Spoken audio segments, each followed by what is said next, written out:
Pentagon and C3I. No kidding. I work in C3I right now at the Pentagon, so, but not for OSD. Now you work for Navy staff. Yeah, Navy staff. Yeah, so I was OSD staff. I can like wrangle you guys, Army. I would get so many emails from your people. Yeah, that was a long time too. Hello, how are you? Nice to meet you, Tamara. Thank you very much.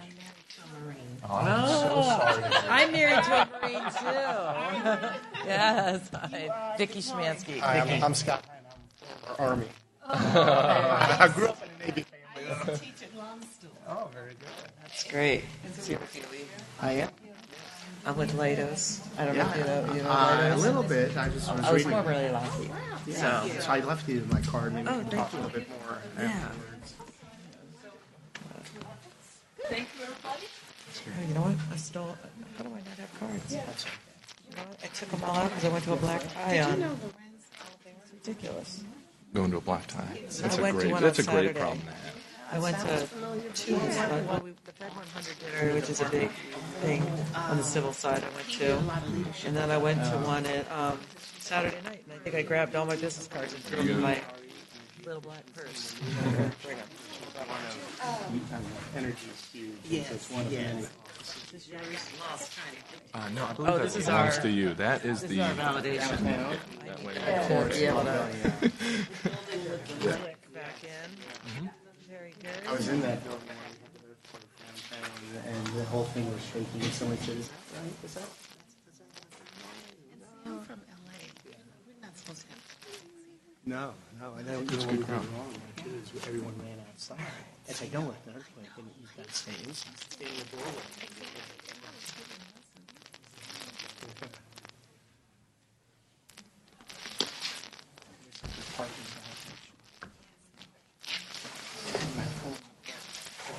Yeah, I did that too.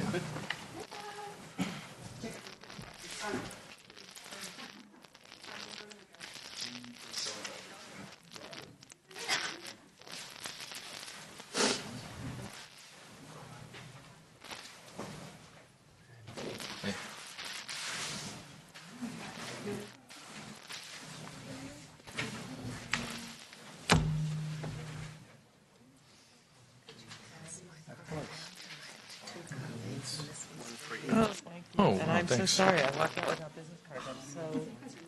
I was at black tie Saturday night. You can give me one of yours and I'll. Or I can write. Thank you very much.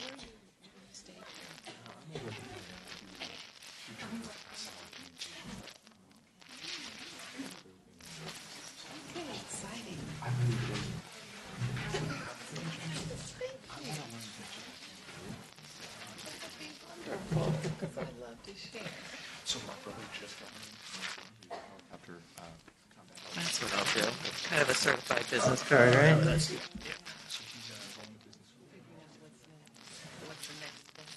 Next best life, business school at once. That's great. That's a good place to be. Hello, everybody. I'm Carrie Willigan. I'm the Director of Career Services for the School of Business, and we're thrilled that you're here. We're more thrilled to have all of these wonderful panelists here to talk to you about business. And I wanted to introduce you to our moderator, Professor Kristen Hendricks, and she's going to run the panel. And so I'm going to turn it over to her and make sure to ask lots of questions that you're here for. Oh my God.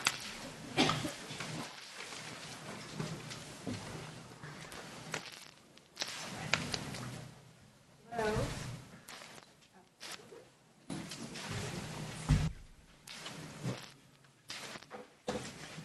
Is this microphone working now? No. No. The green light's on. Yeah, the green. There you go. No. It was working for a second.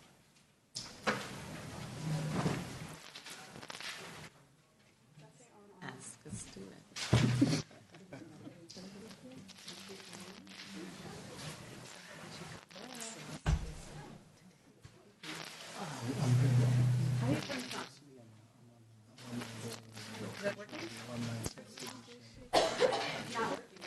Help out the kids in school as well.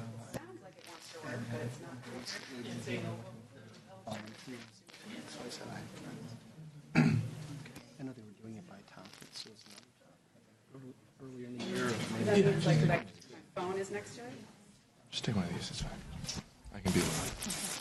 Sorry. Yeah. Is it because my phone was there? Okay, great. Good afternoon, everybody. How are we?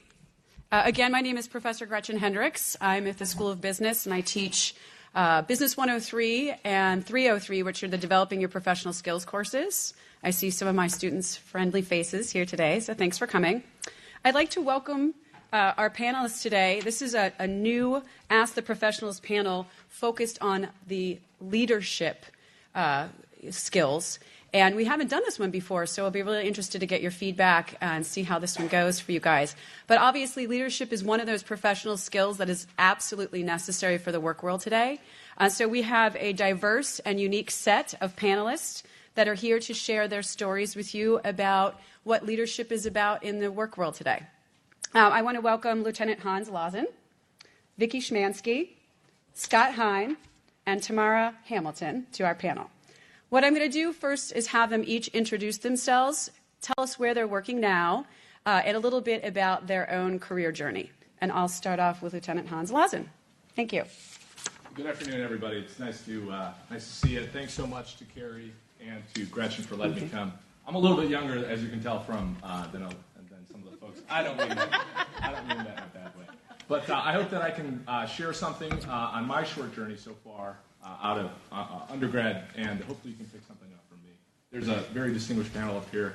I would say that I am doing okay in comparison. So, first of all, so I went to undergrad at University of Southern California in Los Angeles, and then I commissioned into the Navy, and I spent 5 years driving aircraft carriers down in San Diego, which was really awesome. It's a very exciting time. Then I was promoted, and I work over at the Pentagon, building the future satellites, satellite communication devices for the Navy that will be used 10 to 15 years from now. I also have a nice opportunity in my career to serve the Commander-in-Chief as a member of his social staff for planning and organizing parties. So I've been doing that for about 9 months. So I've had the opportunity to see the difference between the two administrations, which has been, as you can imagine, there's been a big difference in the change and how those parties are going these days. But it's an honor to be here, and I hope to gain as much from you as you gain from me. So, Okay, and I'm Vicki Schmansky. Can you hear me? I'm not only old, I'm short. Or I'll say experienced. So There you go. I graduated from University of Virginia Engineering School and got a master's in Science and Information Systems from George Washington. And I've had a 30-year career, over 30 years of experience with, I say 4 different companies, but I never switched jobs. I started with GE Aerospace. They got acquired by Martin Marietta. Martin Marietta merged with Lockheed Martin, where I spent the majority of my career at Lockheed Martin. And then ended up in August as part of the transition. Lockheed Martin spun off their IT group to Leidos Corporation, so I'm now working for Leidos. Throughout that 30 years, I've done mostly systems engineering, information technology work, spanning a bunch of different customer sets, everything from the defense and intelligence customers to the civilian agencies, so think all your DOJs, DHSs, and NASAs and FAA work.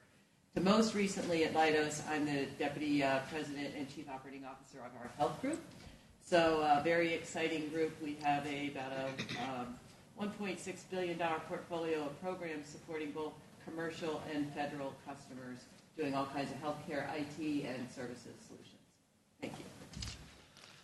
Good afternoon, everyone. Scott Hine. I graduated from the great University of George Mason in 1985.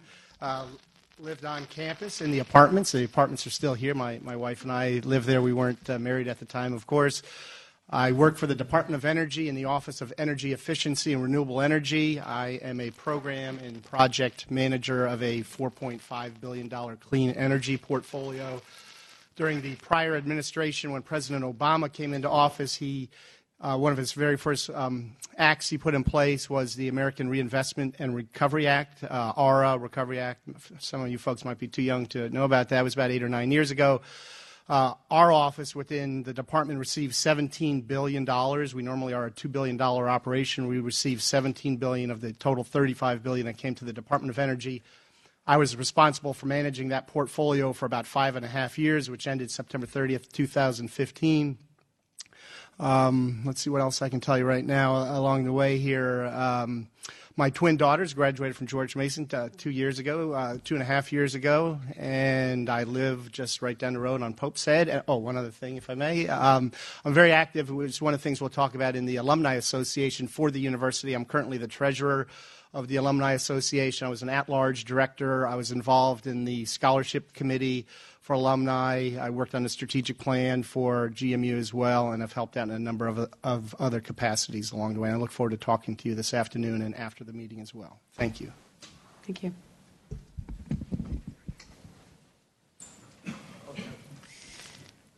Imagine that you're 13 years old, you live in South Central Los Angeles, known as Watts. It's 1965, you're 13 years old, and you watch your community burn. That's the beginning of my story. It's the core of my story. And I start with a story because everyone loves a story. As future leaders, think about what your leadership story is going to be. You've heard some already. I'm a professional speaker, and so whenever I have an opportunity to speak, I stand. And I only did this just to demonstrate to you as future leaders that you need to stand. Don't play small in this world because it won't serve you well. So stand in your own power, stand in your own story, stand in whoever you are. I stand before you today as someone who came from South Central Los Angeles. I'm sure some of you know Kendrick Lamar. I bring greetings, although I don't know him. So therefore, you also try to bring a little bit of humor when you speak. I'm a professional speaker. I'm a Toastmaster. I'm a member of the National Speakers Association. And I'm a speaker because I have had 30 years in leadership, and I retired from the National Education Association. But I still wanted to have an impact on the world, and I knew I could do it by perfecting my presence as a speaker. I did not know you went to USC. Go Trojans. I went to the University of Southern California with a master's degree in communications management. I went to Scripps College, a very select women's college where I was not supposed to be there, but my counselor said, you deserve to be at this very exclusive women's college. It was the best thing that I could have ever done. There were 13 in my class. It was a school of 500 women, and they were groomed to be the wives of doctors and lawyers and politicians. But during that time, we changed the trajectory, and we came out in our own power. I am now a coach. I help students, executives, and people who are trying to figure out a way forward, how to do that, how to build a blueprint for success. My company is Audacious Coaching, and I'm also a diversity specialist, and I have decided after leadership, after communications management, after teaching overseas at Ramstein Air Force Base and at Landstuhl and Simbach, I decided that I want to help the world in a different way. And so I decided to lean back into some skills that I had not pulled up lately and convert myself into a diversity specialist with a specialty of helping people talk about race. It's the hardest topic today, and I know that I have a talent for that.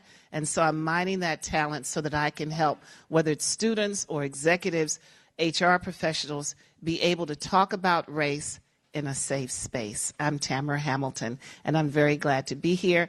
I just started back to school in January, so I'm a patriot in the School of Conflict Analysis and Resolution. And you are my classmates, and you intimidate me because I didn't even know that I didn't have to buy a dictionary until someone said, it's on your phone. Oh. Oh. Well, thank you all very much for starting the journey tonight and sharing your personal stories of what has gotten you to where you are today. And also telling us that it's never, education is never ending. We're always going to be going back to school or learning something new. I have a series of questions focused on our topic of leadership, so we'll go through a few of those. And then I will open up the floor to your questions that you may have for our panelists around the topic of leadership or any other thing that might be bubbling up for you today, okay? So the first one I have is, as a leader, there is a skill or experience that you obtained and feel was critical to your success. Can you give us some insight into what drove some of your personal success in leadership roles? Would you like me to start? Anyone, I'm throwing it out, yes. I had some notes earlier, but after hearing tomorrow, I am like, my goodness, I thought public speaking training was important, but you nailed that introduction. Thank you very much. So Thank you. I would say that if you can build any set of skill sets as you go forward in your leadership journey, I would make sure that you are comfortable speaking in public. Now, I wouldn't say that I'm the most comfortable, and everybody always gets a little bit nervous getting in front of folks. But I would say that if you can build that, that pays off every single day at work. A second skill that I would say is being able to multitask and think about a lot of different things over the course of your day. Not necessarily putting the blinders on and doing a mission as you see fit, but also taking in the considerations from your other teammates as well. If you can build that reputation of being able to work well with others, that's an important skill to have too. So public speaking, multitasking, and being able to communicate well with others. Okay, I'll add on with a couple. One is, and I think Tamara kind of exuded it for us, is self-confidence. I think as a leader, you're often going to be leading organizations that you don't necessarily know the technical domain. I mean, I talked a little bit about my diverse background. I walked into many situations where I didn't know the technology. I had people on the team that knew more about it than me, had been there for years, longer than me. And you have to have the self-confidence to go in. You said stand up. Mm-hmm. I love to steal from Sheryl Sandberg, lean in, right? Mm-hmm. So I talk about that a lot. The other thing that really has helped, and it's helped me be successful throughout my career, is collaboration skills. So I know it's one of the softer side of things, but once you get out into the workforce, building your network, establishing yourself, and that ability to collaborate will help you not only navigate through your career and find your assignments, but it also helps you get help when you need it, outside your team, outside your program. So I think that there's a lot of things we'll talk about, and we'll talk about some more when we get the other questions, but I think that collaborative sense of knowing where to get help, having a strong network, knowing that it's about that helped me a lot too. Yeah, and I would add to all of that, and I agree with all that. I think a couple of other things, and it's, I think, implied and woven through that is being a problem solver with limited information in the business world, the military world, private sector, public sector. You're oftentimes dealt a deck with limited information, tight deadlines, high expectations, and you need to be able to figure that out. As leaders, you need to lead and not follow. There could be a lot of folks at times that could be part of a team, but we need someone to get us across the finish line. And so part of that is being a problem solver, and part of that is also knowing, what is expected and when is it expected. It's not great to deliver something a day late, a week late. Oftentimes it's better to give me something half-baked on time than something fully baked a day late, because the decision has already been made and you have to move on. And again, as mentioned, collaboration, coordination, communication are things I like to tell our team. And there's a redundancy and overlap there, but you need to be a good coordinator, a good collaborator, and a good communicator. And those are key to success, not only as a leader, but also as a member of a team. Thank you. I'm taking notes because I'm learning from everybody, too. I will say on collaboration, when our new president of the NEA came in a few years ago, that was his number one charge to our employees, 500 of us. We had to collaborate. I'm going to go with risk, reflection, and remorse. Starting from the bottom, remorse. Being able to say, I'm sorry. Being able to give an apology when you mess up. The Harvard Business Review did a front page story on the art of the apology. So when you mess up, say, I regret, say, I'm sorry, but be remorseful. People will forgive you if they like you. So there's a likability factor. If you don't have that, work on it. It's an acquired skill. You can know everything there is to know technically, but if you don't have people skills, you will only get so far. Even if you get all the way to the top and there's another level, you may not make it because of the people skills. But being able to take a risk. I learned that early on, that if I would just put myself out there, I might not be successful at it, but gee whiz, I tried. And I can tell you, taking a risk and then having time for reflection, taking the time to pause and think about, well, what did I learn today? How did I grow today? I have a friend who's a surgeon. At the end of every day, she thinks about what is it did she do in that day that caused the patient to live. Sometimes she has to say, what did I do that caused the patient to die? So you have to reflect about your actions. And then one other one I'll add is the ability to network. You get people's business cards and then you don't know why you have them. So think about, why am I getting someone's business card? Am I really going to email them? If you take all of our cards, will you really send us a note or ask a question? Because we're open to you. That's why we're here. We've made the journey that you're on now, and we're sharing the best that we can. But you need to follow up and take a risk and say, hi, I'm so-and-so. I'm interested in this. Do you have any advice for me? And whenever I've asked for advice, I've really gotten it. Thank you.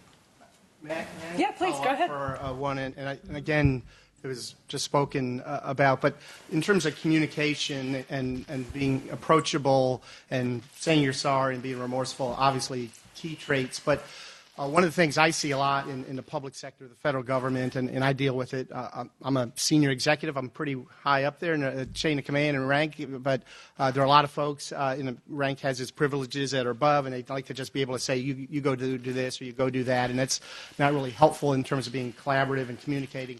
So I think one of the things I would ask or want folks to take away is, not only be a good communicator laterally across your team, but perhaps downward to folks that are supporting you, but certainly up. And a lot of folks, when they move their way up the chain of command, they're good at communicating up to the political leadership or very senior leadership, but they forget about what it was that got them to where they were, which is really being a good teammate, being a good communicator, and being able to work with one another. And that's something that, again, I see all the time in the last 30 years where people forget that skill or choose not to use that skill along the way. Thank you. Thank you, Scott. This piggybacks nicely on the focus on skills that we just had. And I'm going to kind of combine a couple of these guys from the list because I think they go hand in hand. As leaders or as individuals who've worked in teams, what types of qualities would you be looking for in someone that you would hire? And given that you have an audience full of students that will be looking to join the workforce here soon, as they're developing their resumes and credentials, what would you advise them to get involved in, or what types of activities or curricula or achievements are you looking for on their resumes these days? That would be important for them to have to show that they have the capable qualities of potentially working in teams or potentially leading one day. Okay, so I'll start kind of mix it up here a little bit. So when I look at resumes, leadership to me is something that, you may not have the opportunity to run something. I mean, it's different looking at a new hire resume, which you guys all would be, versus looking at somebody, fast forward in the career. I clearly am going to look at what your technical background is and make sure that's a fit. But I am going to look at, have you demonstrated leadership in any way? So highlight that in your resume and think about it, because, you could lead a club. You could, maybe it's some extracurricular activity, maybe it's something in your church, some kind of nonprofit organization that you support, but you don't have to be in charge to be a leader. And so if you feel like, well, gee, I haven't been a president or I haven't been a secretary, I haven't had one of those types of leadership positions, then demonstrate to me how you led some kind of project at school. You worked on a team. What was your role in that team? Did you help make a decision? Did you help change a decision? What relationship did you have with your professors? What leadership did you have in the classroom? There's ways to bring those kinds of leadership traits out, and so that's what I would look for. Once you get out there, and as you're building your resume, and as you're looking for experiences, then we continue to look for that competency piece. But we'll also be looking for, what's your commitment? Have you shown commitment? Have you gone that extra mile? Have you taken those risks? And then how have you collaborated across your team? So looking for all of those kind of things. But back to the competency and the overall, how did you demonstrate leadership via roles or via your attributes? Yeah, I agree with that. I see a lot of resumes and again, they're more focused from if any of you have applied or looking at applying through the federal sectors a little bit different, a little bit more elaborate at times. It's not always helpful, to be quite honest. There's a lot of, I think, ancillary information that winds up being noise in the decision-making process. But I think it's again, technical skills and competencies, but from a leadership standpoint, it is, and it's one of the things I try to embody, personally and professionally, is volunteering, looking to help others, seeing what you can do to make a difference. Oftentimes, it's that role you play that's unpaid, it's extra, it's after hours, it's on the weekend. It could be something like mowing your neighbor's yard because they're elderly and you created some type of local community action where you're cleaning up the neighborhood. It could be, again, working unpaid volunteer at some local chapter here on campus. It's doing something online, maybe raising money for others that might be in need of financial help or support or service. Again, it's what I like to tell folks. Again, you can't always be a leader. You can't always, or you shouldn't always perhaps be a follower, but your resume, it does get built over time, but if you can show that progression of being more of a leader than a follower through your actions, and not necessarily just because you've taken a class, which is helpful, but it's certainly, putting what you've learned in academically and putting it into practice. The first thing that I look for, and I've hired not a lot of people, but the 13 or so that I did hire, some of them exceeded me in the company, so I figured I hired well. Now, one of the things that I would look for is this resume written for this job that I'm offering. Some people go out and shop and buy a resume and make it look real pretty on the stationery and the fonts and all of that, and then you think you can just send that resume out to the world. Every time I've applied for a job, I wrote a new resume. You look at what the qualifications are, and you pick up some of the words, the language in the job description. So if it's looking for someone who has deep team working skills, then that's going to be something that I'm going to have as a heading in my resume. One piece of advice I will give you all, assuming that most of you may not have had a long work experience, there are two types of resumes that I know of. There may be many others. There's a chronological resume that starts with the most recent job, and you give the job, and you say what you did, and you run it down. And then there's the functional resume, which was a resume I used when I changed from being a teacher to working with the NEA, because I had to look at my teaching skills and translate it to those management skills. And so a functional resume is when you don't, or if you've been in a company a long time. So you look at yourself and you get a good, trusted friend to talk to you about who you really are. So if you can come up with maybe 5 buckets: teamwork, collaboration, some of the words we've used up here, and then the jobs or experiences you've had under those broad headings is another way to do your resume. And I would say play with different types of resumes, but make sure it is a resume that really reflects you. Now, my resume stays ready to go, although I'm not applying for any jobs. I keep it updated, but I also have a profile at the very beginning. After my name and the vital information, I have a profile, which is a statement of who I am. Innovative leader seeking a position and then you name the position. Experienced in, and I'm experienced in teamwork, collaboration, taking risks, problem solving. Maybe 5 sentences that will give a profile that will reflect not only your interests, but your values as well. Thanks so much.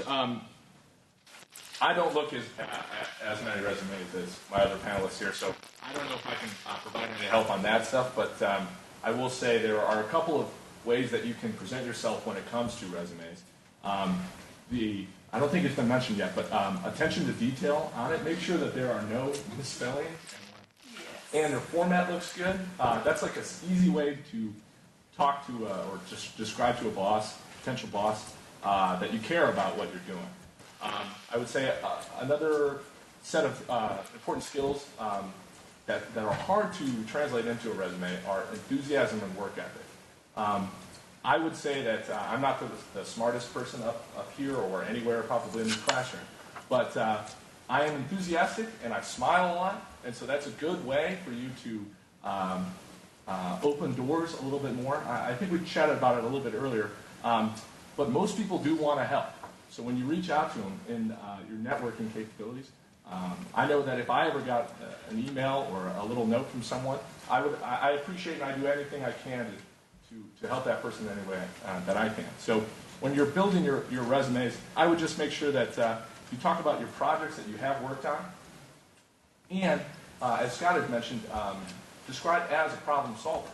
So describe a problem that your company had or your team had, the steps that you brought towards a solution, and then the results. And if there are numbers that are associated with those results, that's a good way to describe how much of an impact that you did have.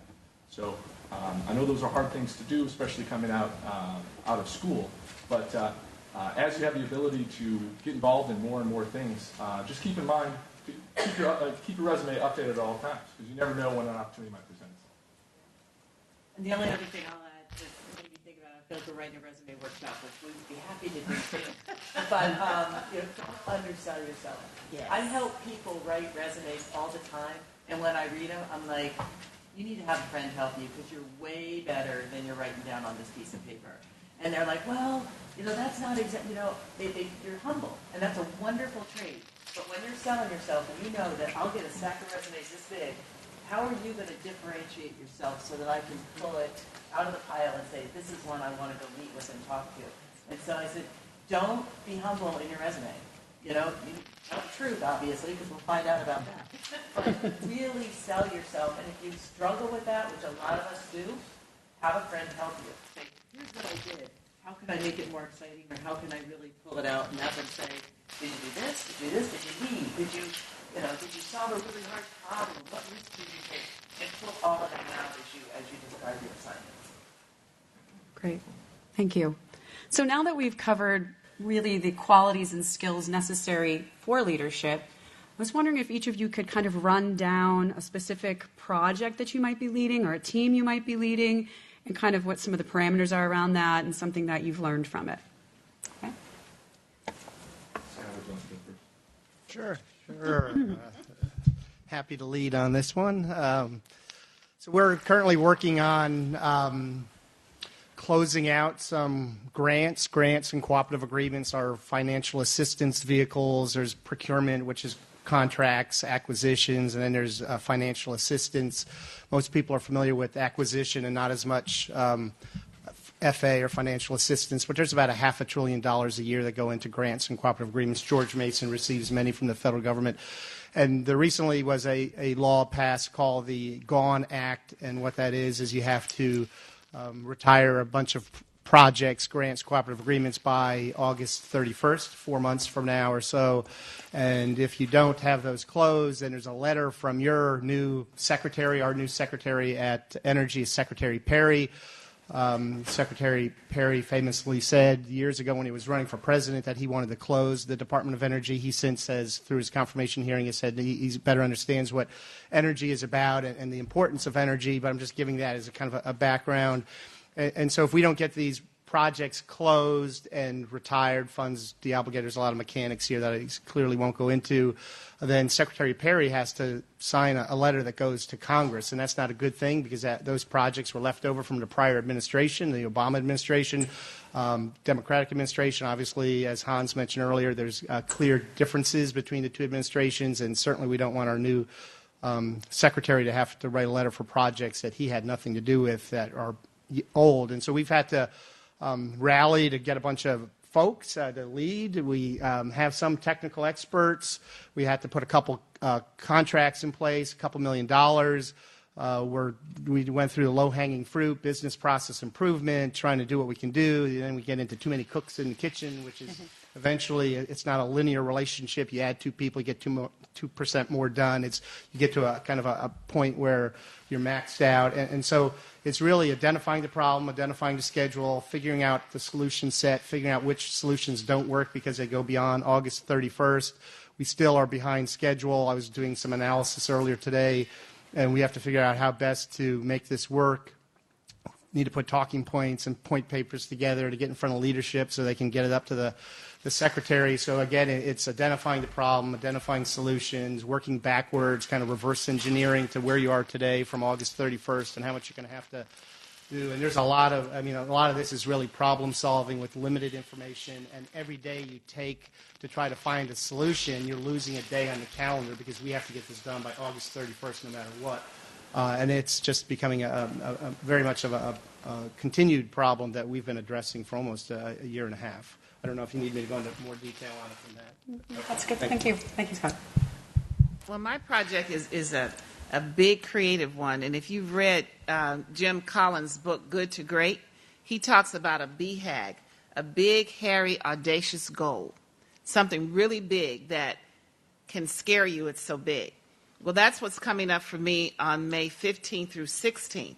It's not a shameless plug, but I'm going to tell you why it's important for me to share this with you. I'm in the process of reinventing myself. Some of you will have personal circumstances that will cause you to think, oh, I've got to readjust my path.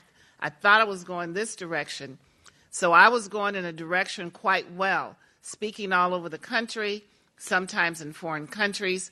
But now my husband has a health challenge. So now I reinvent myself. That's where the reflection comes in to figure out, well, now what do I do? So I decided I need to bring people to me instead of me going out to people. So I rented the Embassy Suites. I went into a contract I can't afford. I need 20 to 30 people in the room May 15th through 16th. I don't have a big mailing list. But networking came into play. Remember I went to Scripps College? You remember that little school? Well, I called on one of my girlfriends there who I met just 4 years ago while we were on the roof having a reception between vodka shots. So in that environment, I'm being very real with you, she comes up to me and says, can I help you? And I said, well, I don't know what you do. She says, well, I have this little PR firm. So if you ever do anything and you need help, that was 4 years ago. I reached back to her. 4 years ago, she offered. 4 years ago, I didn't have anything. I was just really starting out. So I went to her workshop last summer. We have a summer camp. And she's on the panel. And they say, well, Diane, don't be modest. Tell them who some of your clients are in the PR world. She says, no, it's not important. They said, come on, you're just so modest. She said, what's this little company called Apple? Yves Saint Laurent, Dunkin' Donuts. And I'm sitting there saying, and this is the woman who wants to help me for free. So I call her up 2 weeks ago. I tell her what I'm trying to do. She said, you finally got something for me. So tomorrow, I'm connecting with her PR person. She's going to write a press release. She's going to pitch it to the Washington Post and digital media and bloggers. She's going to go into her high-tech system to be able to reach all the HR coaches, therapists, and counselors in the Maryland, D.C., Virginia area. And all she asked of me was, don't ask me at the last minute, because I've got to take care of my paying customers first. That let me know, oh my God, it's a gift. This is a social relationship. This was networking. This was not judging someone because maybe I don't do vodka shots. But still, I hung in there. Maybe I had one or two to be sociable. But the idea is that this was a connection that I could have underestimated. So the idea is that you never know who's going to come into your life. So don't put an X or discount anybody because you don't know where they're going to end up. So 4 years ago on that roof, I didn't know that I was talking to someone who was an award-winning PR person. I didn't know that her husband was in television and had worked on major movies. So she says to me, I may not be able to get you on television with this one, but I want you to have some events already scheduled because with what I'm going to do for you, you're going to blow up. That's my story. That's a great story. Yes. Very reassuring to hear that those types of things are still happening. Yes. You know, you just have to make sure you're doing enough vodka shots. Not a problem. Okay. So some of the projects that I am working on are very technically way over my head. I would be honest. I have a background, an undergraduate business background, and then I went and I spent 5 years learning how to drive aircraft carriers. And then I moved over to the Pentagon, and I know Scott's worked over at the Pentagon before, but there are a lot of cooks in the kitchen when it comes to those things. So I work on a project that is to build the next satellite communication devices that are happening 10 to 15 years down the line. So I work with people that are literally rocket scientists all the time. So it's sometimes really challenging to listen to those technical briefs.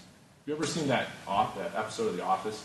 Michael Scott gets the budget in front of him, and he asks Oscar to say, like, okay, explain to me like you were going to explain to it a fifth grader.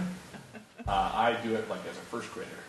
So they've been nice enough to dumb it down so I can understand. And the takeaway that I would get from that is don't be humble enough to understand where your strengths lie, and when you need help from someone else, and be willing to listen and to learn from those around you. I think most people are willing to help if you just ask them. They don't know if you need help unless you tell them. So, so just put that in your toolbox, and it might be useful to you sometime. Just remain humble and be willing to listen and learn from those around you. All right, so I'm going to take it a little bit different. I'm a business leader, so I have a portfolio of programs underneath me. So I don't work on an individual project every day, but I work on global projects. So if you want a snippet of the day in the life of Vicki, today when I left to come over here, we were in the middle of doing strategic planning for the organization. So we literally had pages of things. We had all our leaders in the room, and the project we're working on is how do we build a strategic plan for how we're going to grow our health group. And had 16 initiatives that we were sitting there assessing, figuring out, whether we could make money off of them, whether we could compete on them, doing all of that kind of stuff, building our overall strategic plan. But we do have a bunch of programs, and we do a lot of exciting work in the health group. One of our big initiatives is that everybody know what electronic medical record is? You go to the doctor, and they take all your information and they store that out. We're responsible for taking what used to be done on pencil and paper, which is the DoD, and putting in a commercial product. And so, big complicated thing, if you can imagine, because DoD hospitals all over the country, actually worldwide, and we're responsible for now transitioning that off of paper onto an electronic system and installing a commercial product. They call it DIMSUM, NHS Genesis. If you're familiar with any of that, some of you, my panelists may be familiar with that. We just had our first big go live. So go live meaning we transitioned it. It was wildly successful. We're saving lots of money, and it's going to be more effective. So that's one. The other one that I want to share, just because it's exciting, is I actually like to say that my group is curing cancer. Because one of the things that Leidos does, which is probably one of the most exciting things that I thought about when I joined the company, is we run the Frederick National Lab for Cancer Research, which is National Cancer Institute, one of the National Cancer Institutes. And so I was just up there in Frederick last week for 2 days when I'm on their board of directors, and we were getting health briefs. So we were getting told what they've been doing, and lots of research, lots of scientists. You want to talk about people that are a lot smarter than you? I literally have been in this job, I know nothing about. I told my lead, I said, I didn't understand half the words on your chart. I was literally with my phone. I said I wasn't being rude. I was Googling terminology because I didn't know what these words meant. But they're really, really smart, and they are producing drugs that are intervening correctly, to solve some of the cancer strains. They're doing all the research. They're doing the testing. And I'm an IT girl, right? So when they told me that we had 135,000 mice, I was all excited because I thought, those things that you use to navigate your laptop. No, we have cages with 135,000 mice on them, which made my admin want to go free them all. But which is where Professor Hendricks would be. I would be exactly in that room opening those cages. Yes. But we're out there and we run the whole lab, which means that we do everything from the scientific work to running the cafeteria because it's a turnkey operation that they see now to Leidos. So huge project, thousands of people working on it. diversity of experience. But they, like Vicki, I kind of touch a bunch of different projects and do a bunch of different things for that business. Wonderful. Thank you all. You can see that these panelists really have a variety of expansive and impressive initiatives that they are leading. So I'm going to flip the coin on you.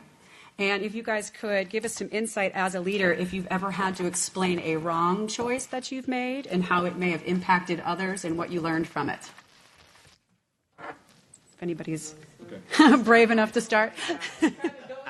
I almost needed therapy on this one. Oh, gosh. I made a wrong hire. And I made a wrong hire. Forget the reasons why, but I knew in my gut that it was the wrong person. But the boss thought it was the right person. So I went with it. I worked in a job as manager of training and organization development. You write training programs.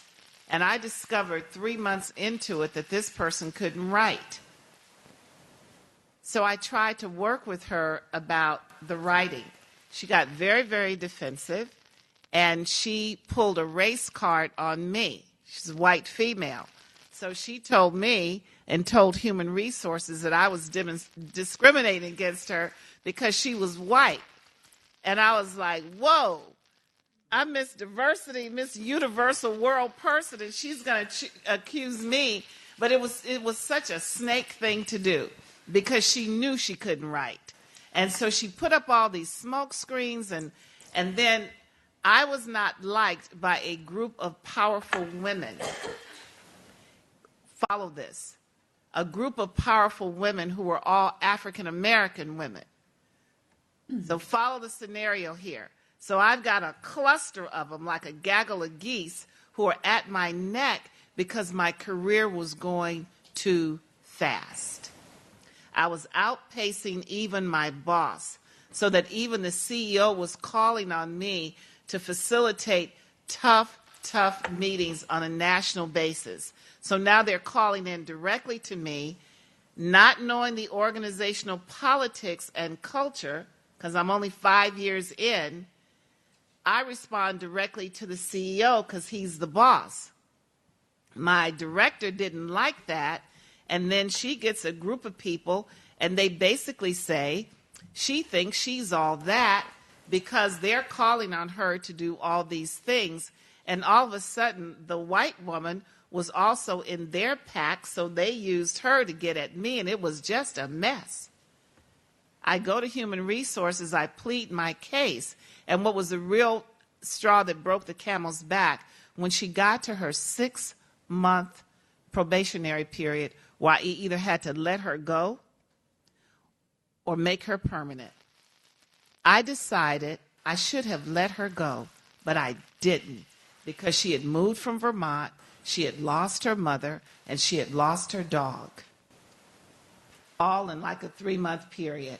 So the heart piece was messing with the head piece, and I decided to give her a 3-month extension to get it right. And it was in that 3-month extension that she filed the grievance on me and tried to take me down. When I went to Human Resources about it, here's what I was told. It's all about relationships in that organization. The Human Resources director was a good friend of my director. So now the rule book is thrown out. You have to really know how to manage relationships and know what water you're swimming in.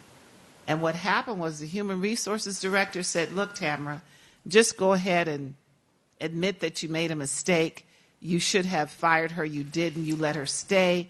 Now she's done this. Your reputation is now mud. It will take you 3 to 5 years to recover your credibility in the organization. And I believed her. She said, keep your head down, do good work. Right about year 3, my director was fired or retired, however you want to look at it. The person who had caused all the trouble was transferred. All the enemies around me began to fall. And I moved straight up to the top. But boy, was that a hell price to pay. And the reason why was I didn't understand the culture. When they contacted me, I should have gone to my director And I didn't know. I was feeling full of myself. Oh, they want me. So my ego started to get really big. Oh, they want me. And I'm going all around to these 5-star hotels, and I'm really living the life. But I didn't pay attention to how things are done around here. There's a real quick story. 2 fish were swimming, and one fish said, this thing came down and got in my mouth, and it got stuck. And then they pulled me onto this hard piece of wood, and then somebody took it out, and they threw me back into the water. And his friend, the other fish, said, water. What water? Think about it. The fish was so comfortable, he didn't even know he was in water. I was so comfortable, I didn't know that I was at risk. Some great points. When someone asks me what mistakes have I made, I always say, what haven't I done wrong? Because you learn more from your mistakes from your successes, which stinks. I wish you could learn more from your successes. So I had a very interesting predicament. So it was 3 o'clock in the morning. It had been a very long week full of work on board the USS Essex. We were flying aircraft off the carrier every day. Everybody was like very stressed out and needed time to sleep. One of my teammates, as we're driving, looks over the side and sees a blinking light in the water. So that's usually an indication that someone's gone overboard, which is the scariest thing as an officer of the deck to happen to you, because you would be blamed for that person's death if something were to happen. So I immediately, instead of thinking about the resources that I had available to me, including I could have sent out a little boat, I could have sent out helicopters in order to help find, to see if it was something. I immediately called a man overboard drill, which wakes everybody up. So there were about 2,000 people that got up because I made that call at 3 in the morning. So as you can tell, I probably wasn't liked very much because everybody had to get all their uniforms on and then run to their muster spot and check in to make sure that they hadn't gone overboard. Turns out that it was a fishing buoy that was blinking. So I got yelled at. I thought I made the right call, and I still believe that I made the right call. But what I've learned from that is that use the resources that you have available and take a moment to think about a problem before immediately making a call. And thank goodness that it was just a fishing buoy and that people were retired the rest of the week. But it's an interesting thing to think about, is taking that step back, thinking about a problem, consulting your teammates, looking at the resources that you do have in order to solve the problem. There's a lot of different ways to finish a mission, but Hey, I can't top that. But I was a program manager earlier in my career, and it was for a startup program. So the customer came to me, he wanted some additional support, and he said, I don't really have a budget yet, but I'm borrowing some money for, to fund 6 heads to support 6 people. I said, great, I was going to be the program manager for it. We started with the 6 people. He goes, I know we need more than that, was what he told me, the guidance. So I started working with some of the people that worked for him, and one of them in particular got really excited about everything we were doing, and he said, we need more people. I said, we do need more people. So we kept hiring and hiring and hiring. Long story short, about 6 months later, I go in and my finance officer calls me, and she says, you're out of money. I go, what do you mean? She goes, you're out of money. You spent all the money for the budget. I go, how long was it supposed to last? She goes, 2 years. 6 months, 2 years. Well, I'm thinking, I'm growing my program, the customer's thrilled, everything's great. So what did I have to do? Well, I had to go talk to the senior customer who had given me the funding for the 6 heads. And I said, hey, I've been doing great stuff. Everybody's happy. Project's going well. Everything's great. Kind of out of money. Well, he wasn't really happy. When he said, all right, so it was like, after being thrown out of the office, screamed at for quite a while, thrown out of the office and everything. Went out, kind of, went out for a beer, I think, or 5. Said, I don't know if I got a job tomorrow, but I went back in the next day, and he called me, and he said, all right, So, you kind of put me in a tough position, but what I really need to know is what exactly are you doing? How much do we need? And let's go work it out together. So, end story, we negotiated a 125 head contract. So it went from being a couple million to, 25 million a year, which was really great. But I learned a lot from it. You learn that you do need to manage your budget, right? Lesson to all of you, even personally, right? Just don't spend like a drunken sailor. That's low. I was waiting for something to come up along those lines. All right. I apologize. Oh, it's very accurate representation. But yeah, you learn. But I owned it, and I think that's true of any mistake you make. Is you have to own it. And if you go in and you just say, and you're humble, and you say, I screwed up. I apologize. Even though they want to yell and they vent, there's not much they can say after that except for how are we going to get out of this together? Because you've gone and you've shown remorse. So I think you said right up front. I truly embrace that. Anytime I get into trouble, the worst thing you can do is try to hide it. The best thing you can do is just own it and go in and deal with it. So how many people are Home Alone fans? I love the scene when, Macaulay Culkin is talking to the old man in the church, and he's talking about how he had a big fight with his son, and he's not sure he'll ever speak to him again. He goes, well, why don't you try? Because at least you'll know, right? So you'll know where you stand if you just own it. So that's my recommendation. Excellent. An example, perhaps not in the same level as Hans is certainly. But I mentioned the Recovery Act earlier, and again, we received $17 billion. The Recovery Act was all about stimulating the economy, creating jobs, reducing energy consumption, and again, it was the first hallmark initiative, if you will, from the Obama administration. And after you get all the money out the door, and it's on these grants and cooperative agreements, the next action we had, which and again, it was very politically motivated. Again, it came from the president, but we were doing, my leadership was doing biweekly briefings and updates to Vice President Biden.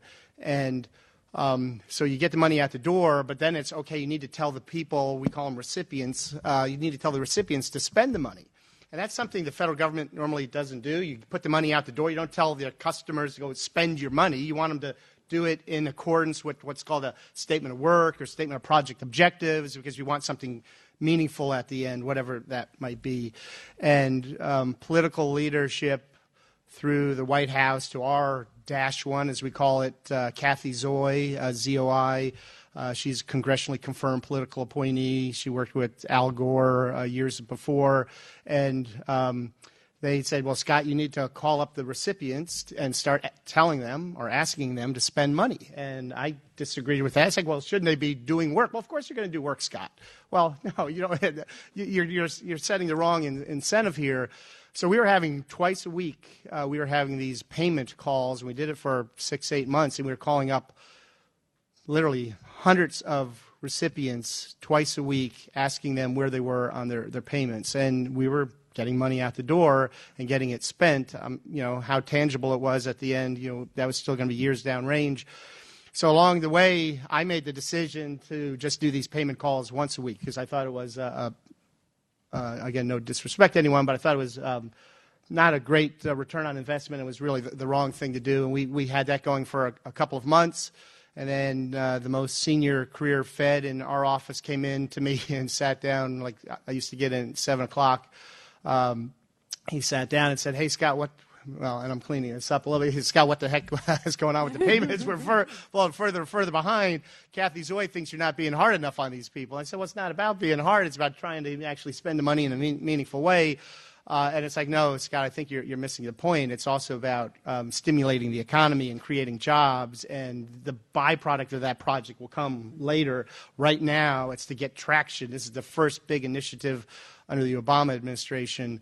So I said, fair enough, and we ginned it up a little bit. We started doing it twice a week, and then we backed off of it. So it's just one of those things. I think even though I at that point I was probably 25 years into my federal career, I was a senior executive. and I misunderstood the political importance of a particular matter because I was trying to provide good stewardship of the people's money and manage projects when really part of the initiative was really about getting money out the door to create jobs. And I just didn't have it leveled properly. Absolutely. Those were all really, really great examples of some life lessons learned, because in the work world, we're always going to have to deal with disagreement, controversy, and failure. These three things are going to come up through our experiences, so they gave you some really great advice. Let's switch gears a bit and talk about something more positive. Let's talk about how you continue to get the best out of the people that you work for. How do you motivate others? How do you keep them engaged? So one of the best ways that I've found to have people, convince people to work better with you is empowering decision making to the lowest level. So if you're able to, if you have the ability to, if you're able to give a person that might be at a station lower than you the ability to make decisions on their own and hold on to the control that or the project that you're working on at the lowest level, and with my full faith and confidence that they'll do their best work, that's able to translate into someone trusting you more, and with that trust comes the best work that I've seen in my short career. I think another important thing to remember is that finding the right motivation amongst a group of teammates is important. Some people need to be patted on the back every so often. I know that that's the type of personality I am. I need a lot of positive reinforcement in order to do it. But there's also some people that need the stick as opposed to the carrot. Mm-hmm. So just keep that in mind. And when you're in that leadership role, just remember that you were once where they were. And so keep that in mind, that you should treat everyone as you wanted to be treated during those spots. So if you're able to build that trust and confidence by empowering those around you, that's the best way to get the most out of your teammates. Really, really good. And I was going to say that, so I'll add on to that I think the first step is paint a vision for your organization and where you want them to go, and make sure they understand that vision. Because if they don't know, what does Dr. Seuss say? If you don't know Alice in Wonderland. If you don't know where you're going, anyways, the right way. But one of the things we do in the health group is we try to paint a vision for the whole entire organization over what we want to be. And that strategic planning thing I was just working on is all about getting the workforce excited and motivated about what we want to do. So once they understand the vision and you're actually working in the team, then it really is about how do we empower them to go do the job. And you do that by trusting them to do the job. I'm very transparent with my organizations. I tell them everything good that's going on. I tell them the not so good stuff that's going on. And I'm very collaborative. I spend a lot of time engaging with the workforce. Last week when I was up at Frederick, I had a couple round tables. We do a lot of panels like this. We do a lot of town halls where we just get out there for the workforce to answer their questions, so that we as the leaders can eliminate any roadblocks that they have to being the best they can be. So I think, giving them that trust, being transparent about the things that are going on, empowering them, but being available and engaging with them to help them along the way is kind of what we do. Yeah, I agree with all that. What I would add is allowing the team themselves or the leader of a particular team working a project to kind of chart their own destiny. I like to. I don't want to be told how to do my job ever, whether I was a GS11 way back when or wherever I am now. I just want to be told where I need to be, when I need to be there, and what I need to have with me, and I'll get it there. And so that's part of the empowerment. It's not micromanaging. It's doing check-ins along the way, either leadership checking with the team or the team checking with leadership. So you're having level set expectations, and you understand there's a lot of, again, from a public sector standpoint, there's a lot of this bring me a rock exercise. I'm not sure if you folks have learned about that academically, but someone's going to give you a very broad set of requirements, and then you're going to go off and do something. You're going to come back and you're going to say, no, that effectively that's the wrong rock. Go bring me another rock. And at the end of the day, after a period of time going back and forth, you've just haven't connected, and that's not necessarily the fault of anyone other than the leader, because he or she chose not to provide sufficient depth of what it was that they were looking for. So again, empowering the teams, giving them an opportunity to chart their course, allowing them to even figure out who's best to work on the team, the size of the team, the skill needed for the team. All I should be able to do as a leader is say, this is what I want, when I want, and give them the time to go work it. I think the word that comes to mind for me is the word grace. And grace is something that we're given and we don't always deserve it. And so we could have grace with our teams so that we show them respect, we show them appreciation. I was in charge of employee morale at the NEA in the last 4 years that I worked there. So I had the responsibility of helping managers and directors be able to engage with their employees in a very positive way. Some things that they didn't even think about was just a note, a simple note. And these employees still kept those notes on their desks for months after they had received them. A simple thank you. It can be a note. It can be a little, you buy those bags of Kissies, and around Halloween you put them in a little mesh thing you can get from Michael's, like 5 for $1. And you just say, I was thinking about you. I appreciate you. It doesn't have to be real big gifts. Many of you probably studied Maslow's hierarchy of needs, but also look at the work of John Burton, who was on faculty here, and he came up with the theory of human needs, and it's still in operation today. There's a certain set of needs that all humans have. One is a sense of belonging. So if you can help people feel like they belong, no matter where they come from, no matter what their command of English, no matter how they dress or their religion, if you help them have a sense of belonging and you respect people's identities, their differences, and their cultures. And one of the ways that's very easy was to have an international day where people brought their favorite childhood recipe. Nothing bonds or appreciates like food, good food. And so those are just some of the simple things you can do, and you don't have to be the leader of that team. You can make that suggestion. Why don't we just set aside one day a quarter where we bring in our favorite childhood dishes, and then people talk about what that dish meant, maybe share recipes, but start to relate to people heart to heart. And the last thing is think about a verbal sandwich. I taught 9th grade English, so I had to be able to give critiques without hurting people's feelings. So if you think about a sandwich, you have a bun on the top and the bottom, and those are your positive comments about someone. But in the middle where you have the lettuce and tomatoes and everything else, you just pick one. We do this in Toastmasters. If someone says a speech, you comment on at least 3 things they did well. And then you say, I would have liked to have seen a little more of X. Not you need to improve or I will critique this, but you keep it very positive on the top and the bottom. And then people can hear you. They can hear your feedback. Wonderful, thank you. I have one final question for our panelists, and then I'm going to open it up to the audience for questions, okay?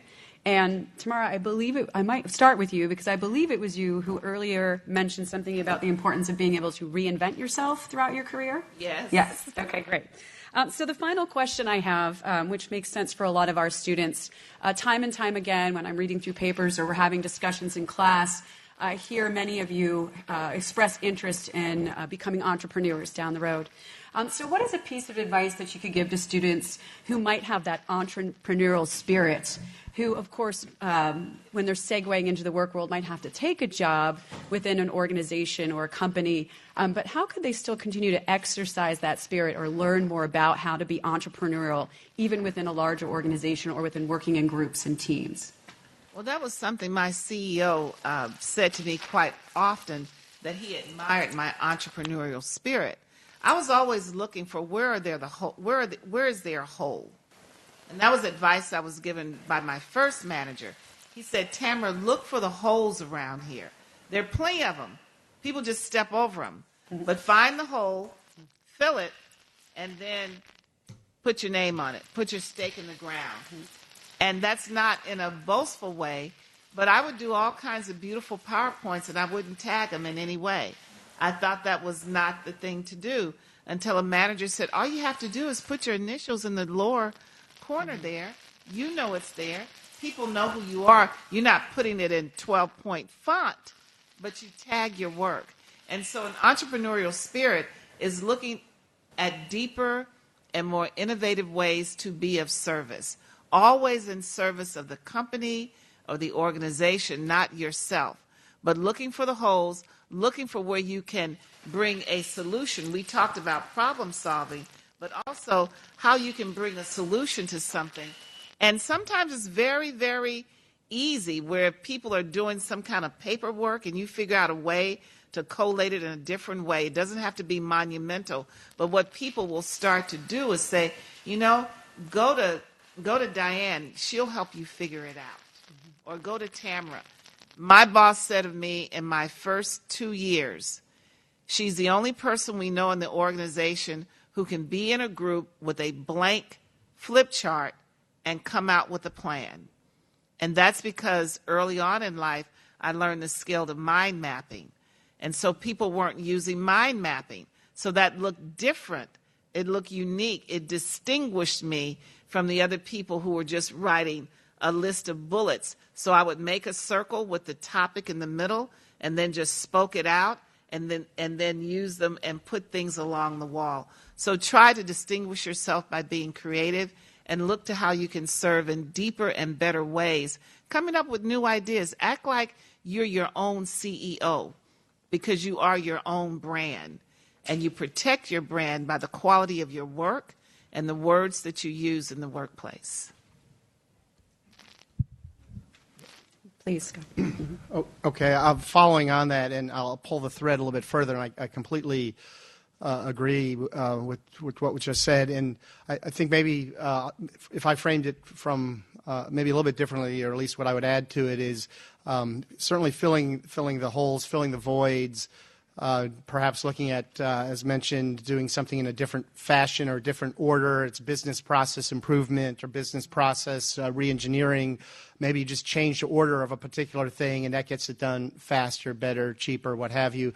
But what I would just say perhaps a takeaway as we go through this, at least from my point of view, is if you're going to be hired in, I think in this context, into perhaps a larger organization and perhaps not in primarily an entrepreneurial type of role, you're being hired to perform a particular job or function. So I would think, nail that, show your leadership that you're doing well with that you understand what's needed, and that you're fulfilling the requirements. And then after you get good footing with your team and with your leadership, maybe you go to he or she and say, look, as a collateral duty, in addition to my first 40, I'm getting paid to do this job I was hired for, but I'd like to take on this additional task or effort that I know is something that could be re-engineered, reinvented, or perhaps, again, automated. But I'm not going to do that as part of my first 40. I'm going to do that at my 40 plus 45 or 40 plus 50. And that's something that I've used myself where I've been on different details. I had my full-time job, and then I said, look, my first 40 will be doing what I'm supposed to be doing, but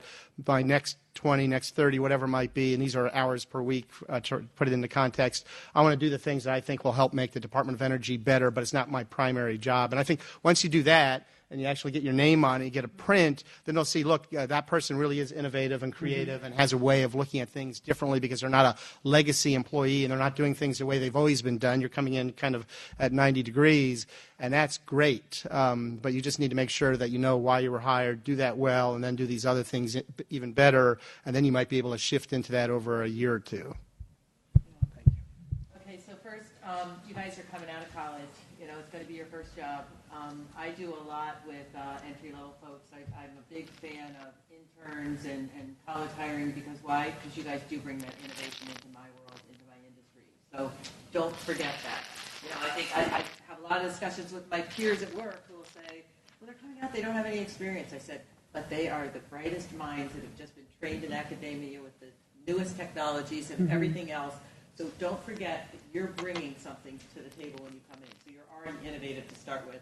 Whether you want to be entrepreneurial or innovative, for a career, you're bringing new ideas.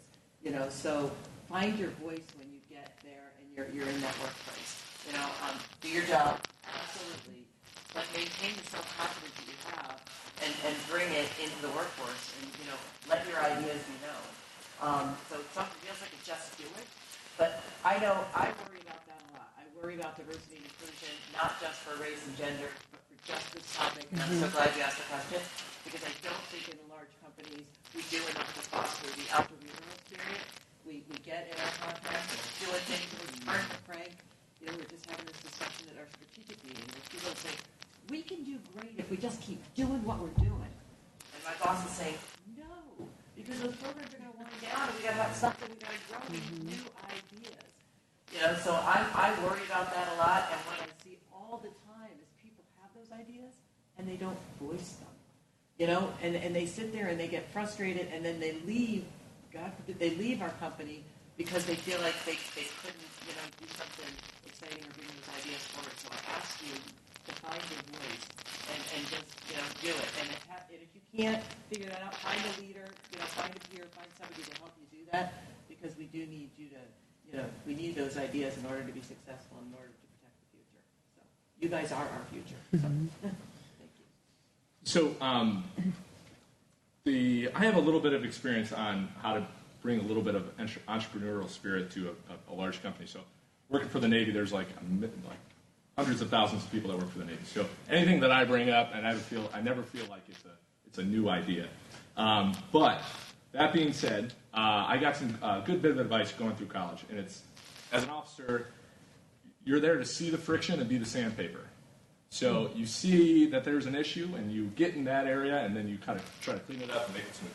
So one example that I had is there was a family day cruise that the ships like to put on before going out on a deployment to kind of bring the morale back to the families so that they can come on board and see what their family members are doing on board. And it was easy enough as raising my hand. So I thought that might be a good opportunity for me to shine a little bit of my enthusiasm in the Navy. And so I raised my hand. I set up this little trip, and it was just a day, and I invited my mom from Chicago to come out, invited all my friends from Los Angeles. And so we went out, and we landed helicopters, we shot machine guns. We did all the really cool stuff that the Navy knows how to do. But that was just because I raised my hand, and I wanted to do it. I talked to the Harbor Cruise guys in San Diego. They do like a little tour, and they make jokes about dolphins. And so I brought the same script, and then I read it over the loudspeaker during the day, and these dolphins get their teeth brushed more often than sailors on this ship. And so just being able to bring that little bit of enthusiasm to what you do makes a difference. It makes you work a little bit harder, too, because those are things that you're really passionate about. And so outside of the first 40, if you can share those kinds of ideas and bring what you really, really are passionate about to your job, it pays off because people see that you care about it. And so that's been a good experience. May I add? I think that's one thing we talk a lot about, and thank you, Hans, for bringing that up, about leadership. But I think part of that, we see it a lot in my office. I get accused of it a lot, but being passionate. And I think, is passionate being a good leader? Is a leader passionate? I don't know. I mean, maybe that's for the, the others academics. I'm an engineer, but I think, again, if somebody can bring to the workplace, whatever job they have, great leadership skills, you want to be a good manager as well, but we want to hire and breed and educate and have great leaders.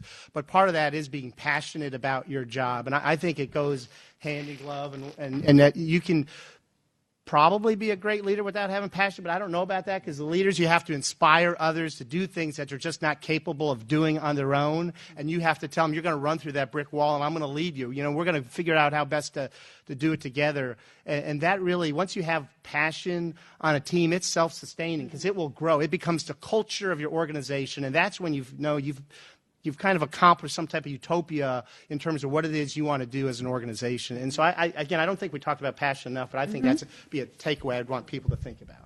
Absolutely. Very, very powerful point. Absolutely. You guys, wow, I'm impressed. You guys have been some lucky people to hear from these folks today. I mean, they have really given you some heartfelt information and some amazing takeaways. Really, they have. But I want to give you an opportunity to ask questions that you may have been formulating while you've been listening. Does anybody have anything they'd like to ask? They've answered everything already? Yes, sir. Just because I've had many mentors in my life, and just one question is, when you're growing up, and especially when you want to do your career, you don't necessarily do what you want to do every time. How do you keep that passion even though you're doing a job that you hate? Do you do that job that you want in the future? So it's interesting. Some people would say it as a job that you hate or a job you're not passionate about. But you might learn something from that job that you wouldn't see in another job that you have thought that you're going to go there. I think it's important to bring up mentorship. That is an important aspect of becoming growing as leadership. You want to be able to see someone that's in that company or a little bit further ahead than you down the track, and to ask them questions and kind of follow up with them. The advice that I would give you when it comes to doing a job that you might not be as passionate about, I would just find the ways. There are always holes. There are always opportunities for you to find things that are passionate within that.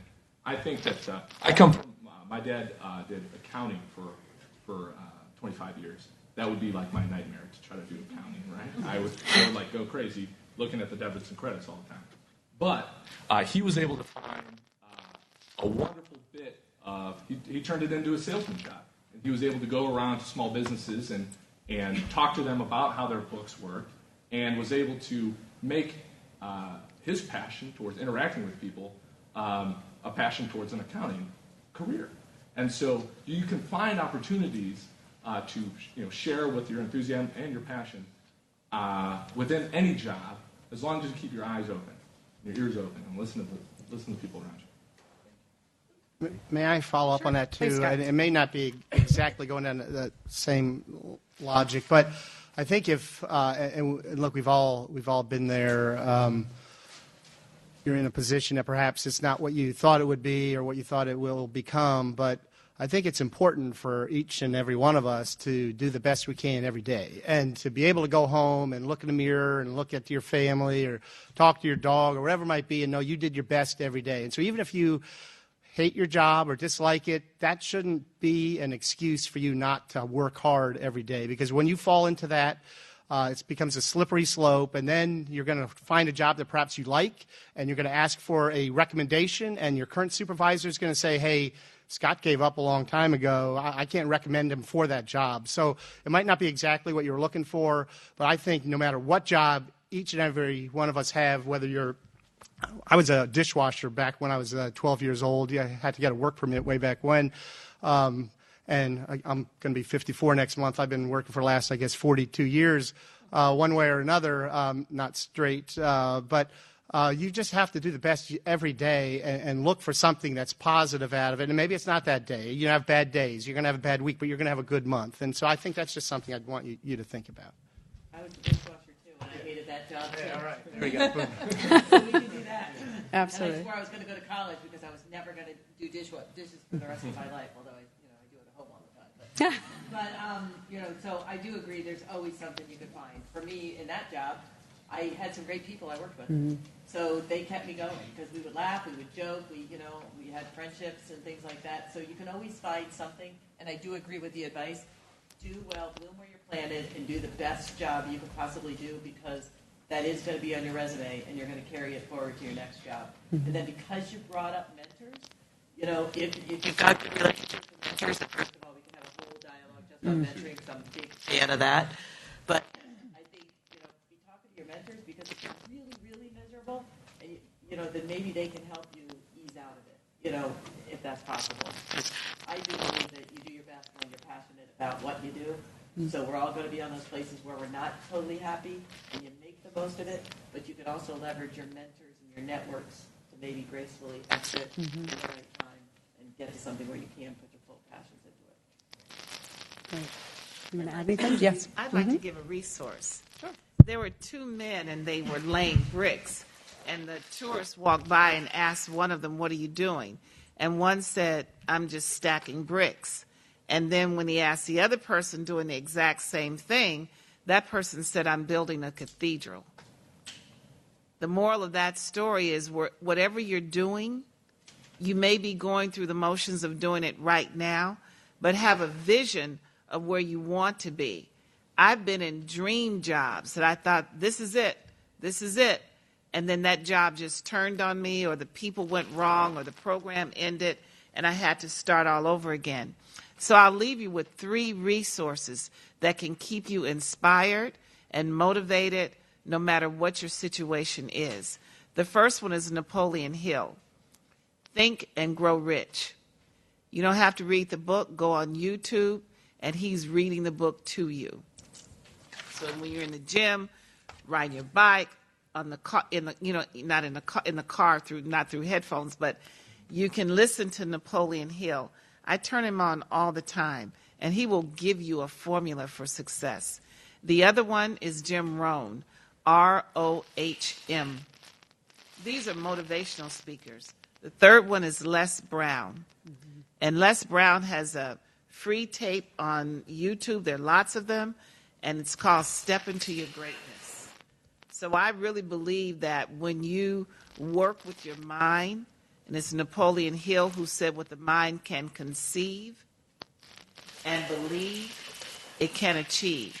So sometimes we're in what seems to be jobs that we hate just to build our character and to see how much faith we really have that we are going to manifest our dreams. Wonderful. Thank you very much.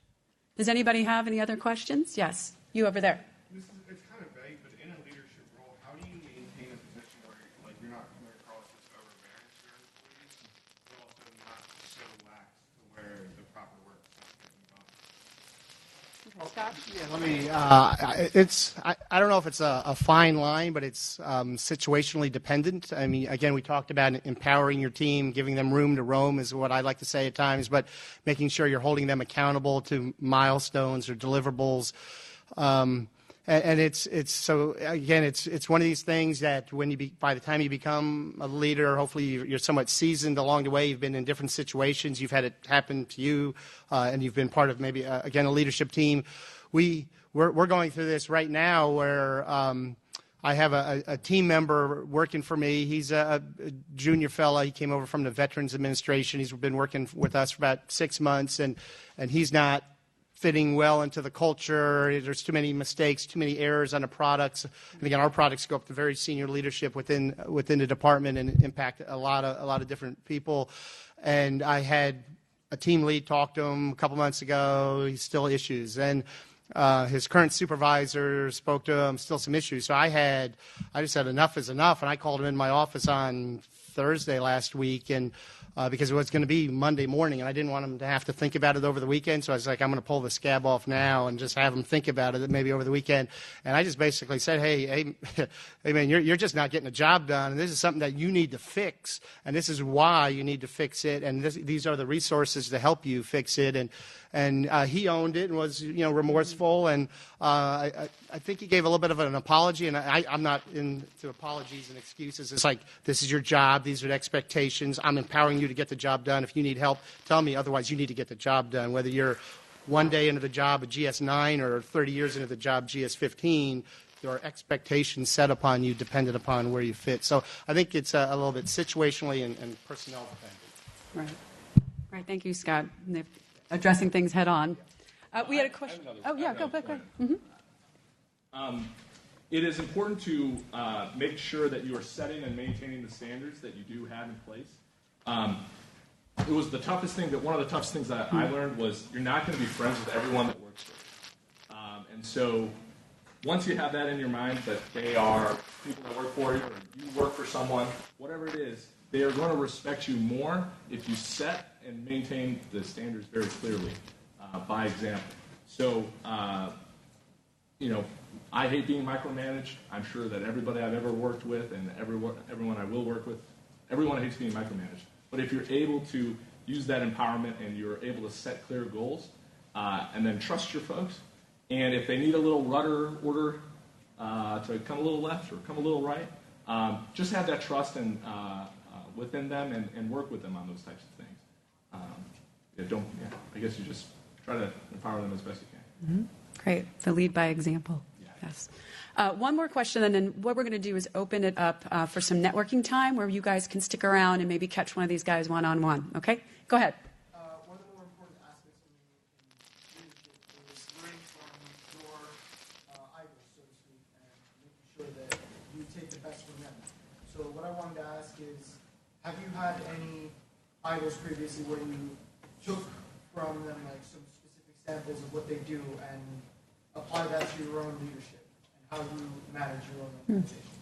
So I want to start because I've got one, and it's my former boss, and her name is Stephanie Hill, and she's just an icon. You know, at Lockheed Martin, she stayed there, and I'm over here, but we keep in touch.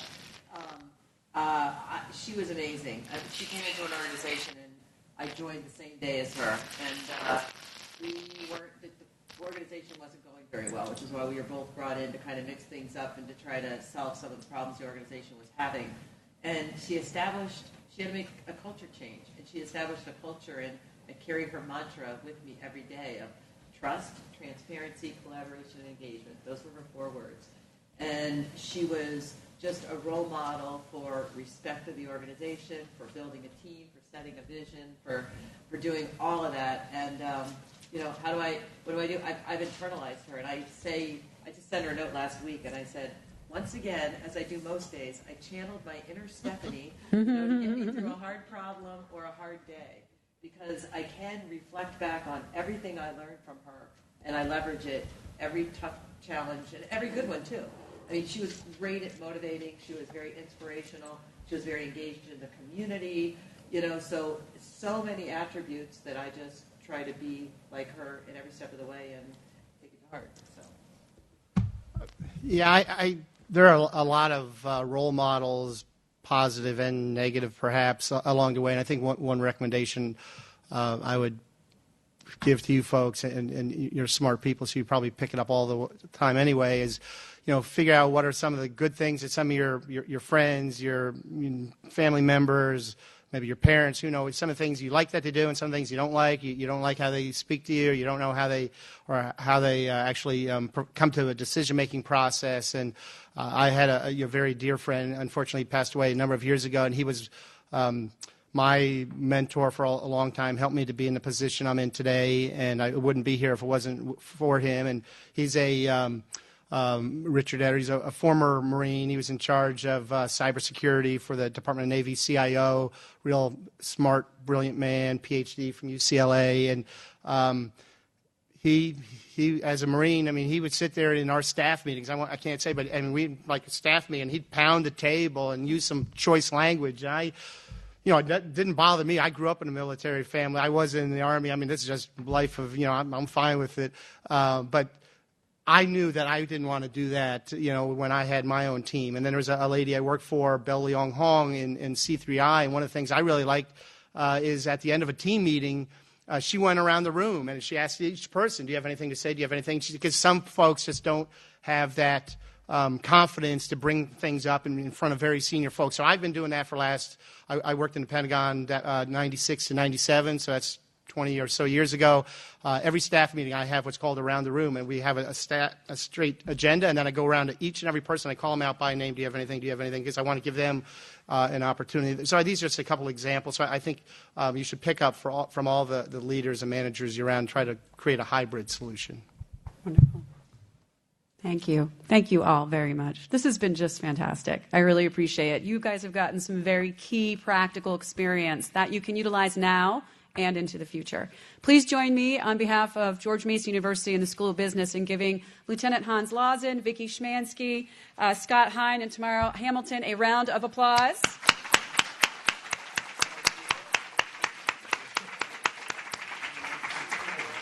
They will be sticking around, so if you want to try to catch them for a minute with a personal one-on-one question, feel free to.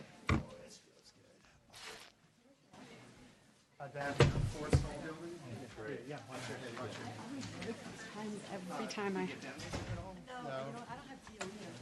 When we were civil, I did. Light-ups does a lot. Yeah. Right. lot of IT contracts. You know, we have a lot. And I haven't even learned. I mean, Lido's had a large. Hi, guys.